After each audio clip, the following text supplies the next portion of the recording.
queridos, tudo bem? Eu espero que você esteja bem, tá?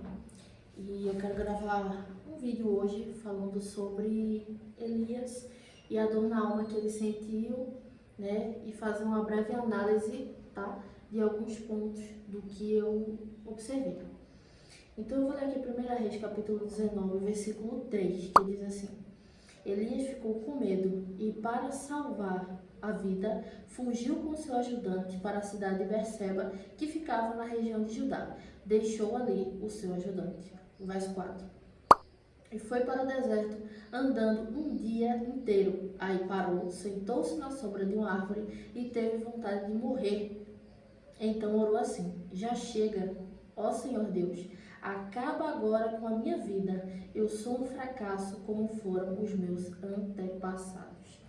Nossa, você percebe aqui, essa aqui é a nova tradução da linguagem de hoje, e através da leitura desse texto, eu acredito que vocês conseguem perceber o quanto Elias estava desapontado e triste. Mas ele não estava desapontado e triste com Deus, tá, gente? Ele estava desapontado e triste com a situação, com a circunstância em que ele estava inserido naquele cenário, naquele momento, tá bom? Então, eu não sei se vocês conhecem a história de Elias, mas seria legal vocês colocarem no comentário se sim, se não, se já ouviu esse versículo, tá bom? E nesse período, quem estava, né, na dominação daquela terra era o rei Acabe e Jezabel. O versículo anterior, o capítulo anterior, que é o 18, fala que o povo e toda a cidade estavam num período de seca. E Elias faz um teste com os profetas de Baal, eles aceitam esse teste. E Elias consegue provar, através da sua sincera oração e a sua arrumação no altar, que Deus estava com ele de fato. Aqueles profetas de Baal morrem e Elias, ele ora para que chovesse, porque naquele período eles eram quase que totalmente dependentes da agronomia, de plantar, né, os cereais, os legumes, as frutas e colhesse, né? Eles eram muito dependentes da agronomia antigamente, porque não tinha tecnologia, não tinha várias ferramentas que existem hoje. Então Elias, ele faz a oração, ele clama ao Senhor como homem de Deus, como profeta, e aí a chuva vem. Ou seja, foi algo bom, né? Tecnicamente foi algo bom. Só que quando Acabe vai contar a sua esposa a respeito da chuva, tudo bem, todo mundo ficou bem. Mas quando ele vai contar a respeito do que aconteceu com os profetas de Baal, Jezabel fica muito irada e ela quer matar o Elias por ter acontecido aquilo. E Elias fica sabendo, óbvio, e ele foge com medo.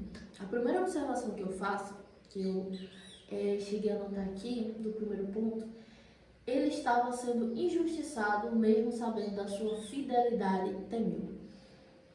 Elias, ele procurava agir de maneira correta, ele procurava agir de maneira fiel, não só a Deus, mas às autoridades daquele período e tudo mais. Mesmo ele sabendo, mesmo ele procurando agir de forma correta, aconteceu que Jezabel, ela preferiu se apegar aos profetas de Baal terem morrido, que era o Deus que ela também adorava, do que a notícia boa que através de Elias estava vindo a chuva. Entende? E ele se sente injustiçado e ele teme. Existe um ditado popular aqui no Brasil, né, ou pelo menos aqui na minha região do Nordeste, que fala assim: quem não deve, não teme. Mas eu acho que a gente precisa refletir um pouco nesse ditado, porque às vezes quem não deve teme, mas não é que ele teme por estar enganado, ou não é que ele teme por estar correto. Mas algumas vezes o que está certo, ele teme Porque quem está acima dele, a autoridade que vai subjugá-lo, a autoridade que está acima dele, tem o poder para prejudicá-lo, mesmo sabendo que ele procurou fazer correto.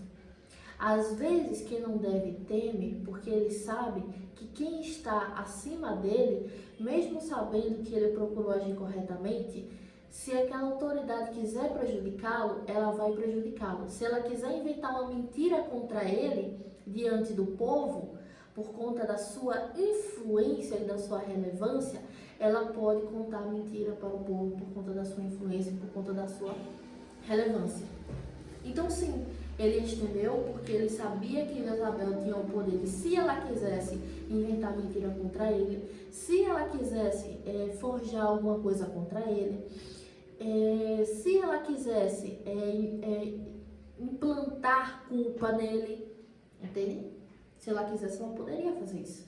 Então, às vezes, quem deve teme por conta desses pontos, desses parâmetros. O que acontece é isso. Elias, ele temeu. E mesmo que a gente tenha alguma circunstância ou situação semelhante, eu quero dizer que é normal temer. Eu quero dizer que faz parte de ser humano temer. Nós somos limitados, tá? Nós somos falhos, nós somos imperfeitos como natureza carnal, como natureza humana. E que, por consequência, mesmo que a gente ache dentro do nosso coração, poxa, mas eu procurei agir certo. E por que eu estou temendo? Eu quero te dizer que é normal temer. Eu quero te dizer que, por conta da nossa natureza humana, a gente vai temer em alguns momentos, sim. No ponto 2, eu escrevi aqui que há situações em que preferem ver os pontos negativos que positivos. Porém, se importe em, antes de tudo, ser fiel ao Senhor. Como eu falei, tinha acontecido algo ruim para Jezabel. Por quê? Porque os companheiros dela, os profetas de Deus Baal que ela adorava, haviam morrido. Isso é algo negativo. E havia acontecido algo positivo. O quê? Havia a promessa de que, mesmo naquele período de seca, iria chover, né? E a Bíblia diz que depois que Elias fala, né, que haveria um sinal que iria chover, de fato começa a chover. Isso era bom para agrar a terra, isso era bom para a economia, isso era bom para todo o povo. Havia acontecido algo. Mas a Jezabel, ela preferiu se achegar ao ponto negativo do que havia acontecido do que ao ponto negativo. Às vezes você pode fazer 99 coisas boas. Vou diminuir o número. Às vezes você pode fazer 9 coisas boas. Ou para o seu vizinho, ou para o seu ente querido, ou para o seu familiar, ou para uma pessoa querida, ou para um amigo. Mas você pode fazer 9 coisas boas. Mas se você fizer uma ruim, às vezes você vai ser atacado, você vai ser ignorado, ou às vezes vão querer levantar intrigas falsas contra você. Você fala, meu Deus, mas eu fiz 9 coisas boas, mas eu fiz uma coisa boa e aconteceu isso. É porque justo é Deus. Justo e fiel é o Senhor. O mundo está cheio de periculosidades, está cheio de falha, está cheio de pessoas com defeitos, mas se achando perfeitas. Está cheio de pessoas incompreensíveis referente ao outro, cheio de pessoas que só pensam apenas nelas mesmas. Então, assim, isso é o mundo, mas justo é o Senhor. Então, se você já viveu ou se encontra numa situação semelhante, eu quero dizer que justo é Deus. Não procure encontrar justiça no mundo. Ah, mas existem as leis que regulam tal para ajudar a fazer isso. Sim, mas isso não garante 100% justiça. Não garante. Então, que eu e você possamos nos apegar somente à justiça de Deus. Que mesmo se submetendo a obedecer à justiça da terra em que a gente vive, mas que a gente seja apegado completamente a justiça de Deus, porque a justiça de Deus, ela não falha, nem na vida de Elias, nem na minha vida e nem na tua vida. Terceiro ponto, mesmo que se sinta sozinho, esquecido e solitário, o cuidado de Deus nunca faltará. Se você ler os versículos adiantes ao que eu li, você vai ver que Elias estava tão desestimulado que ele não queria nem comer. Ele estava fraco, sozinho, desestimulado, triste. Teve um momento que ele falou: Senhor, só sobrou eu aqui. E Deus manda um anjo e leva comida para Elias. Coma, Elias. Beba, Elias, porque a sua jornada não acabou. Você ainda tem um propósito a ser cumprido. Você ainda tem uma jornada, você tem lugares para percorrer. Você ainda tem obra para fazer.